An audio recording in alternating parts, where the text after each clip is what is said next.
bayangkan atom sebagai rumah kecil dengan ruangan khusus tempat elektron tinggal. Elektron dalam atom bukanlah bola kecil yang berputar mengelilingi nukleus seperti planet mengelilingi matahari yang biasa kita bayangkan dari gambar buku teks lama. Kenyataannya, menurut fisika kuantum, mereka berperilaku lebih seperti tamu yang bergerak di dalam ruangan daripada kelereng yang mengelilingi pusat. Anda tidak dapat menunjuk ke satu titik tertentu dan mengatakan bahwa elektron ada di sana karena ia terus bergeser di dalam ruangnya. Sebaliknya, Anda hanya dapat mengatakan bahwa elektron kemungkinan besar berada di suatu tempat di dalam ruangan tertentu ini. Seluruh ruangan tempat elektron dapat bergerak bebas itulah yang kita sebut orbital. Beberapa ruangan berbentuk bulat seperti gelembung yang disebut orbital S dan beberapa berbentuk seperti kacang atau orbital P.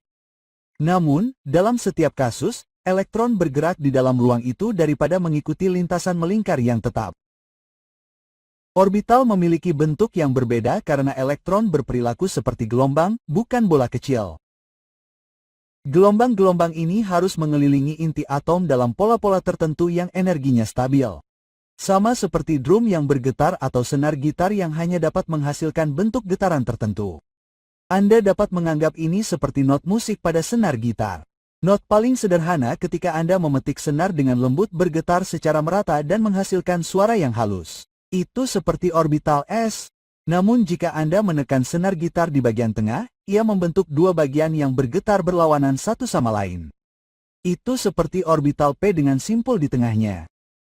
Simpul adalah titik atau bidang tempat amplitudo gelombang adalah 0, yang berarti gelombang elektron tidak pernah ada di sana.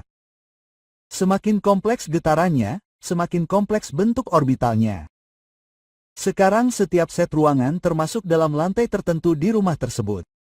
Nomor lantai ini adalah apa yang kita sebut keadaan N atau tingkat energi utama.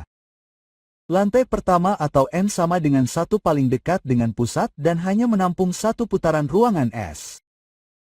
Sementara lantai yang lebih tinggi atau N sama dengan 2 atau N sama dengan 3 dan seterusnya memiliki lebih banyak ruangan seperti 1 ruangan S dan 3 ruangan P untuk N sama dengan 2 dan terkadang bahkan ruangan D atau F pada tingkat yang lebih tinggi. Perhatikan juga bahwa orbital ini tidak datar atau bentuk 2D yang digambar di atas kertas. Orbital ini adalah ruang 3 dimensi tempat elektron bergerak.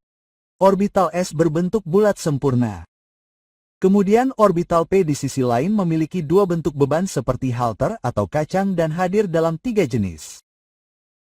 Satu di sepanjang arah X, satu di sepanjang Y dan satu di sepanjang Z bersama-sama memberikan jangkauan atom di ketiga dimensi ruang.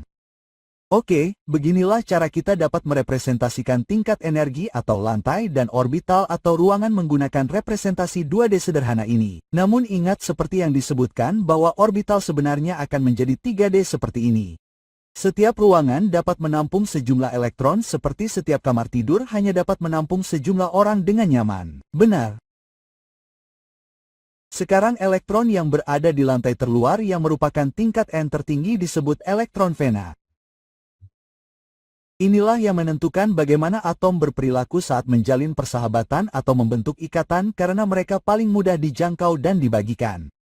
Jumlah elektron terluar ini menentukan venansi atom atau berapa banyak ikatan yang dapat dibentuknya. Misalnya, karbon memiliki 4 elektron venansi, jadi ia dapat membuat 4 ikatan, ingatlah itu. Sekarang, ketika sebuah atom ingin membentuk ikatan, yaitu berteman dengan atom lain, ia mungkin menemukan bahwa orbital-orbital ini tidak tersusun dalam arah terbaik.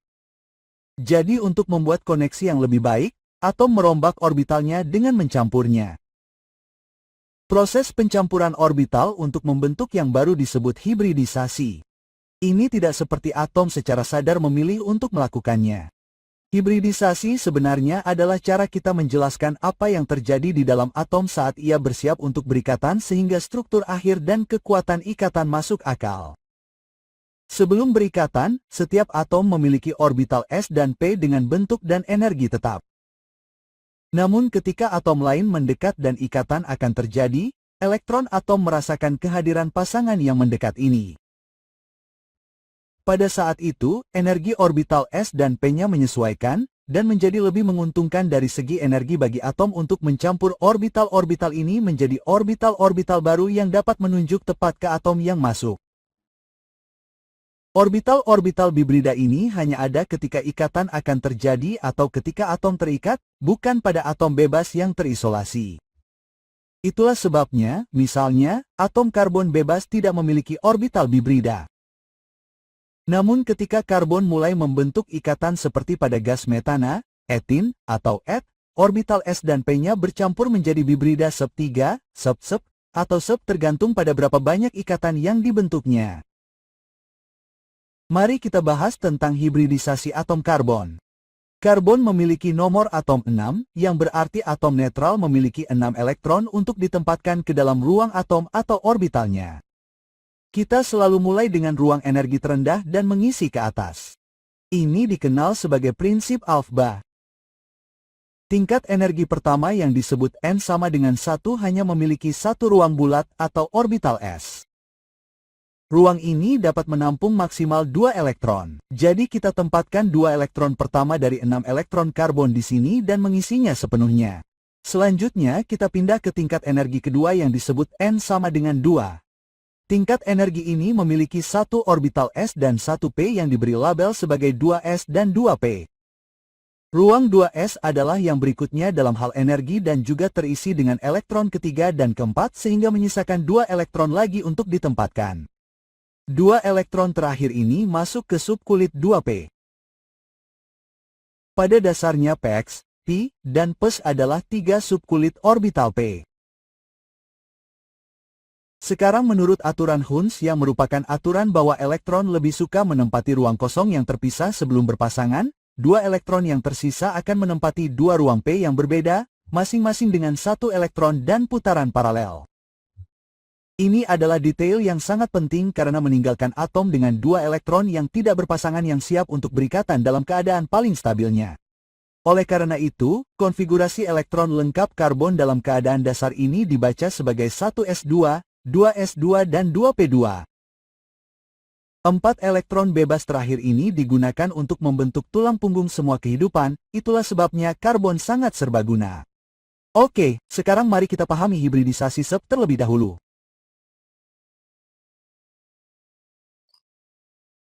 Ketika kita mengatakan sebuah atom memiliki orbital bibrida sub, yang kita maksud adalah satu orbital S dan satu subkulit orbital P yang dapat berupa salah satu PX, P, atau PS yang telah dicampur bersama. Pencampuran ini menghasilkan 2 orbital bibrida identik baru, dan kita menyebutnya 2 orbital sub. Keduanya selalu menunjuk ke arah yang berlawanan persis sehingga membentuk garis lurus atau terpisah 180 derajat seperti ini. Jadi misalnya, jika atom mencampur orbital S dan PX, Anda mendapatkan 2 bibrida sub di sepanjang sumbu X, satu di arah X positif, satu di arah X negatif. Itulah yang terjadi pada molekul seperti asetilena, gas yang digunakan dalam obor las. Agar karbon membentuk ikatan rangkap 3 seperti yang terlihat pada asetilena, ia perlu menyiapkan 4 elektron yang tidak berpasangan untuk berikatan. Ia melakukannya dalam 2 langkah. Hal pertama yang terjadi adalah salah satu elektron berpasangan dari orbital 2s melompat ke subkulit 2p yang kosong. Ini menciptakan keadaan tereksitasi yang merupakan 1s22s1 dan 2p3. Sekarang atom tersebut memiliki 4 elektron yang tidak berpasangan. Atom karbon yang bersiap untuk ikatan sub hanya membutuhkan 2 ruang bibrida yang menunjuk ke arah yang berlawanan. Oleh karena itu, dibutuhkan 1 orbital S dan 1 subkulit PX dan mencampurkan kedua ruang ini bersama-sama untuk menghasilkan 2 ruang bibrida berlawanan yang identik yang kita sebut bibrida sub. Dengan cara ini, seperti yang Anda lihat di sini, kita memiliki atom karbon yang memiliki 2 orbital bibrida sub yang sesuai dengan atom karbon ini. Dan kemudian kita memiliki atom karbon yang memiliki 2 orbital bibrida sub yang sesuai dengan atom karbon ini. Sekarang hidrogen memiliki 1 elektron valensi dan memiliki 1 orbital S. Jadi atom karbon ini membuat ikatan headon atau yang kita sebut ikatan sigma dengan atom hidrogen ini. Demikian pula, atom karbon ini juga membuat ikatan sigma dengan atom hidrogen ini dan melengkapi pasangan elektronnya. Nah, kedua karbon ini juga berikatan dalam garis lurus sepanjang sumbu X yang membentuk satu ikatan sigma. Jadi, ikatan sigma terbentuk ketika dua orbital bibrida bertemu langsung di sepanjang garis yang menghubungkan kedua atom seperti jabat tangan langsung. Sekarang setelah membentuk dua orbital bibrida setiap karbon masih memiliki dua orbital p sisa yang tidak digunakan dalam hibridisasi. Orbital p yang tidak terhibridisasi ini atau pi dan pes membentuk tumpang tindih menyamping yang disebut ikatan pi. Pi dari karbon ini membentuk ikatan pi dengan yang ini dan pes dari karbon ini membentuk ikatan pi dengan pes dari yang ini. Jadi ikatan pi terbentuk ketika dua orbital p yang tidak terhibridisasi tumpang tindih menyamping. Namun tumpang tindih menyamping ini terjadi hanya setelah ikatan sigma sudah terbentuk.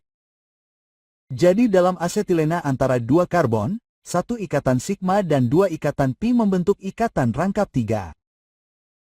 Itulah sebabnya ikatan rangkap 3 kuat dan memiliki panjang ikatan yang lebih pendek karena keduanya memiliki koneksi langsung dan menyamping yang menyatukan atom-atom dengan erat. Nah, kalau ini sudah jelas, maka memahami sub-sub dan sub 3 akan jadi hal yang mudah.